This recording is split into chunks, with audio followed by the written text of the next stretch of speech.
नमस्कार। आज के वीडियो में हम वाक्य शुद्धि पर चर्चा करेंगे। शब्दों के सार्थक समूह को वाक्य कहा जाता है।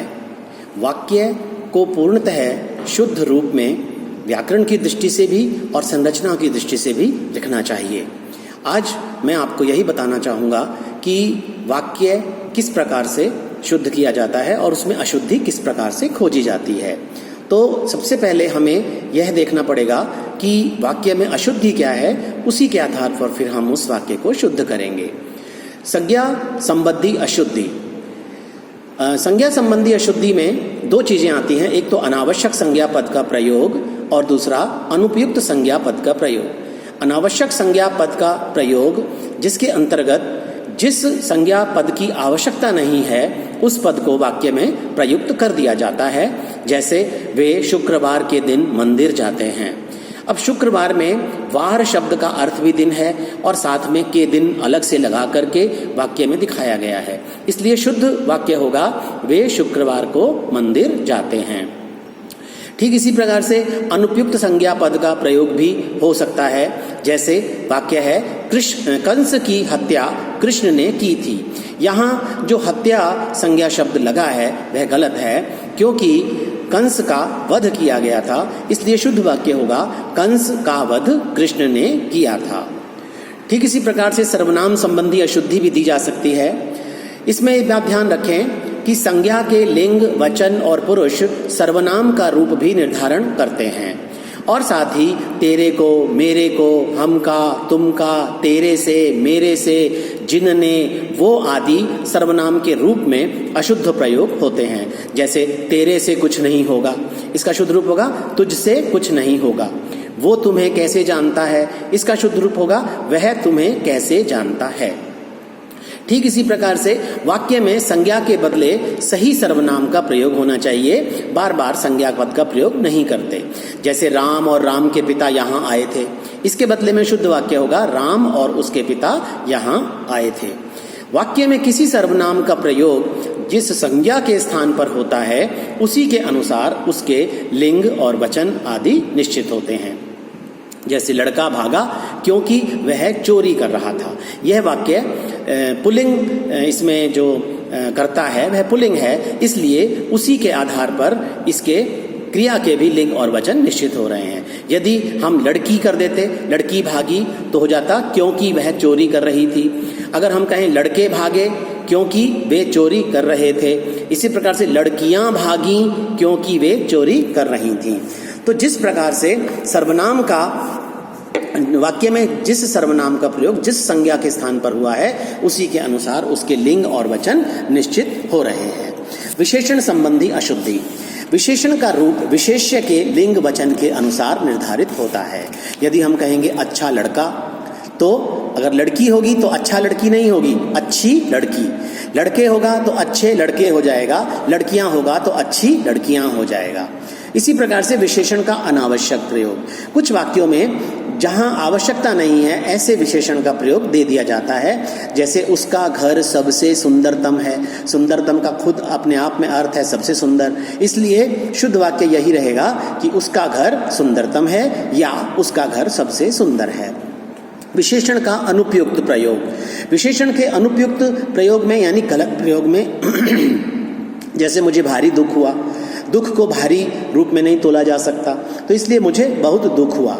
कुछ शुद्ध विशेषण के रूप जैसे अचंभित व्यक्ति ना कहकर चकित व्यक्ति कहेंगे, आकर्षित वेशभूषा कहकर ना कहकर आकर्षक वेशभूषा कहेंगे, अनुवादित सामग्री ना कहकर अनुदित सामग्री कहेंगे, आवश्यकीय कार्य ना कहकर आवश्यक कार्य कहेंगे, व्यापित अंधकार न कहकर व्याप्त अंधकार कहेंगे, त्रसित मानव ना कहकर त्रस्त मानव कहेंगे, दर्दीला हादसा ना कहकर दर्दनाक हादसा कहेंगे, संयमित दिनचर्या ना कहकर संयत दिनचर्या कहेंगे, गठित शरीर न कहकर गठा हुआ शरीर कहेंगे, लंबा वाला आदमी न कहकर लंबा आदमी कहेंगे, बूढ़े वाले लोग न कहकर बूढ़े लोग कहेंगे और अनेकों नगर न कहकर अनेक नगर कहेंगे।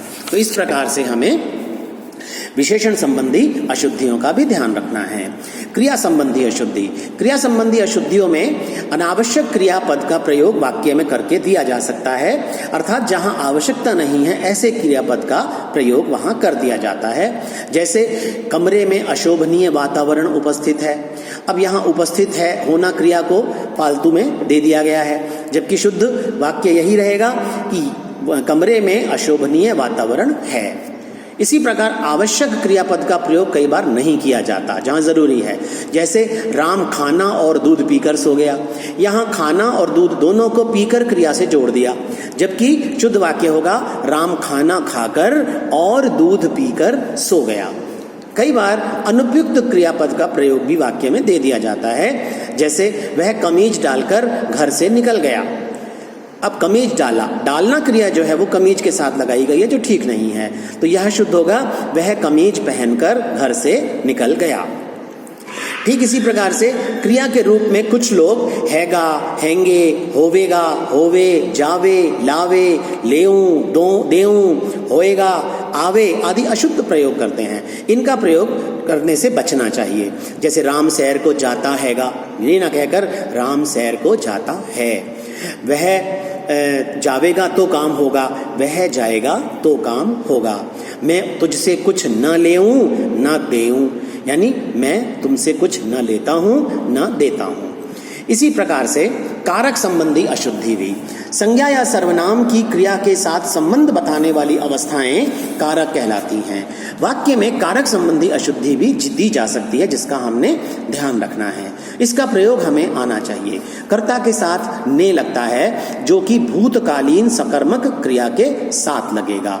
कर्म के साथ को लगता है, जैसे राम ने श्याम को पीटा।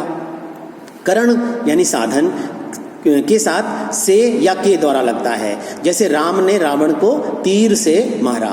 संप्रदान उद्देश्य के लिए और को लगता है, जैसे बच्चों को खाना खिलाओ। इसी प्रकार अपादान कारक में जो पृथकता से संबंधित होता है से लगता है पृथक होने की स्थिति में, जैसे बच्चा पेड़ से गिर गया। संबंध कारक में का, के, की का प्रयोग होता है, जैसे माँ की साड़ी खो गई। अधिकरण में स्थिति बताने के लिए में और पर, यानी अंदर है तो में और ऊपर है तो पर लगता है, जैसे घर में कोई नहीं सब छत पर हैं। संबोधन में हे, अरे, अरे जरा इधर आओ, यदि किसी का नाम हमें नहीं पता और उसको हमने पुकारना है, संबोधन के द्वारा हम उसे पुकारते हैं, तो हे और अरे।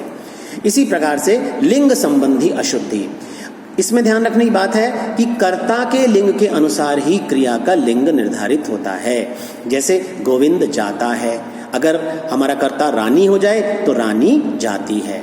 ठीक इसी प्रकार से विशेष्य और विशेषण का लिंग भी एक ही रहता है। जैसे लंबी महिला हमने कहा, यदि हम महिला की जगह पुरुष कर दें तो लंबी पुरुष नहीं होगा, लंबा पुरुष होगा। वाक्य में एक से अधिक कर्ता होने पर अंतिम कर्ता के अनुसार क्रिया का लिंग निर्धारित होता है। जैसे पुरुष, स्त्रियां, लड़कियां एवं लड़के मेले में जा रहे हैं, तो यहाँ जो हमने क्रिया का लिंग निर्धारित किया, मेले में जा रहे हैं, वो लड़के के आधार पर किया, क्योंकि इस वाक्य में चार कर्ता हैं, चारों में से अंतिम कर्ता के अनुसार हमने लिंग निर्धारित किया है। यदि अंतिम कर्ता लड़कियां होती तो लड़कियां मेले में जा रही हैं, इस प्रकार से हम उसे शुद्ध करते। ठीक इसी प्रकार से वचन संबंधी अशुद्धि, इसमें ध्यान देने वाली बात है कि प्राण, दर्शन, आंसू, हस्ताक्षर, आदेश, लोग, बजे, हालात, क्रियाकलाप, ये सारे के सारे शब्द हमेशा बहुवचन में ही प्रयुक्त होते हैं। उदाहरण के तौर पर शहर का हालात ठीक नहीं है, ऐसा न कहकर हम कहेंगे शहर के हालात ठीक नहीं हैं। लोग घरों में दुबक गए, इसको हम कहेंगे लोग घरों में दुबक गया, इसकी जगह लोग घरों में दुबक गए कहेंगे। आदर सूचक शब्द हमेशा बहुवचन में प्रयुक्त होते हैं। जैसे मेरा पिताजी दिल्ली गए हैं, इसके बदले में क्या कहा जाएगा? मेरे पिताजी दिल्ली गए हैं। भाववाचक संज्ञाएं और पदार्थ सूचक शब्द भी हमेशा एक वचन में प्रयुक्त होते हैं। जैसे यदि हमने कहा कि लोहा लोहे को काटते हैं, ऐसा ना कहकर कहा जाएगा लोहा लोहे को काटता है। एक और अशुद्धि हम देखेंगे, कई बार पुनरुक्ति लेखन संबंधी अशुद्धि दे दी जाती है, यानी एक ही शब्द का 2 बार प्रयोग कर दिया जाता है जिससे कि कोई विशेष अर्थ की दृष्टि से अंतर नहीं आता। तो ऐसा वाक्य भी अशुद्ध कहलाएगा। जैसे वह अनेक अनेक तीर्थ स्थलों पर गया था। अब एक ही बार यदि हम अनेक लिखें तो उससे हमारा काम चल जाता है। जैसे वह अनेक तीर्थ स्थलों पर गया था। तुम गलत गलत बातें क्यों करते हो, इसके बदले में यही सही है, तुम गलत बातें क्यों करते हो।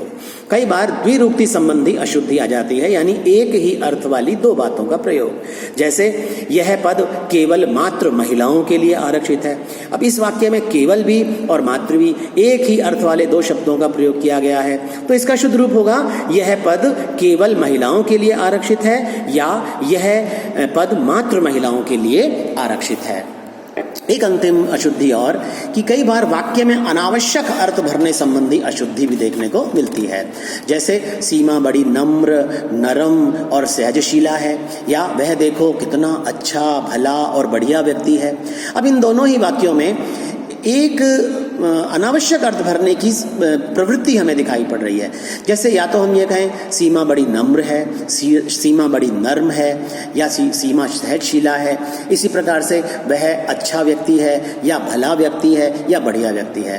तो अधिक शब्दों के, एक ही अर्थ वाले अधिक शब्दों को डालने से कोई विशेष सौंदर्य वाक्य में दिखाई नहीं पड़ रहा, इसलिए हमें इतने सारे अनावश्यक अर्थ भरने वाले शब्दों के प्रयोग से बचना चाहिए और उसके बदले में हमें एक शब्द या अधिकांशतः 2 शब्द रख करके हम काम चला सकते हैं। धन्यवाद।